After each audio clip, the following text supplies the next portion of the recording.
Hi friends, നമ്മുടെ വീടിൻ്റെ അടുത്ത് തന്നെയുള്ള ഒരു ചെറിയ അരുവിയാണ് ഞാനിത് കാണിക്കാമെന്ന് വെച്ചു. റോഡ് സൈഡിൽ തന്നെ ഉള്ളതാണ്. ഇത് മെയിൻ റോഡാണ്, ഹൈവേ അതിൻ്റെ തൊട്ടടുത്തുള്ളതാണ്. ഇതൊരു കാട്ടരുവിയാണ്. ഇത് കാട്ടിനുള്ളിലേക്കാണ് പോകുന്നത്. ഇവിടുന്ന് അങ്ങോട്ട് നല്ല അടിപൊളി സംഭവമാണിത്. നല്ല തണുപ്പാണ് ഈ വെള്ളത്തിന്, ഇറങ്ങാൻ ബുദ്ധിമുട്ടാണ്. വേറെ അങ്ങനത്തെ പ്രശ്നങ്ങളൊന്നും ഇല്ല ഇവിടെ.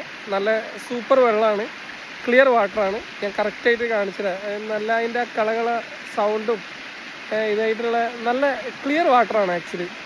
ഇത് നിങ്ങൾക്ക് ആ സൗണ്ടൊക്കെ കേൾക്കുക, നല്ല ഭംഗിയാണ് കേൾക്കാൻ തന്നെ. പിന്നെ നല്ല ക്ലിയർ വാട്ടറാണ്, നിങ്ങൾ അടിപൊളി കാണാം. ഇതിലങ്ങനത്തെ വേറെ നമ്മുടെ ബ്ലഡ് കുടിക്കുന്ന ടൈപ്പായിട്ടുള്ള സാധനങ്ങളോ അങ്ങനത്തെ ഒന്നുമില്ല. ഫുള്ള് കാടാണ് ഒരു സൈഡിൽ. നല്ല ഇതാണ്. ഇവിടെ ആകെ ഒരു പ്രശ്നക്കാരൻ തന്നെ കരടി മാത്രമേ ഉള്ളൂ. പിന്നെ മാനും പിന്നെ മൂസ് പിന്നെ അങ്ങനെ ഇത്ര അടുത്തേക്കൊന്നും വരാറില്ല. എന്നാലും വെള്ളം കുടിക്കാൻ വരാറുണ്ട്. പക്ഷേ മാനങ്ങനെ ഉപദ്രവിക്കൊന്നുമില്ല. വണ്ടിക്ക് വന്ന് ചാടിക്കഴിഞ്ഞാൽ വണ്ടിക്ക് എന്തെങ്കിലും പറ്റുന്നല്ലാതെ വേറെ കുഴപ്പങ്ങളും കാര്യങ്ങളൊന്നുമില്ല. പിന്നെ അടിപൊളി ഏരിയ ആണ് ഇത്. മൊത്തത്തിൽ ഫോറസ്റ്റ് ആയതുകൊണ്ട് തന്നെ നല്ല ഭംഗിയുള്ള സ്ഥലങ്ങൾ ഒരുപാടുണ്ട് ഇവിടെ, വാട്ടർഫോൾസ് കാര്യങ്ങളൊക്കെ ആയിട്ട്.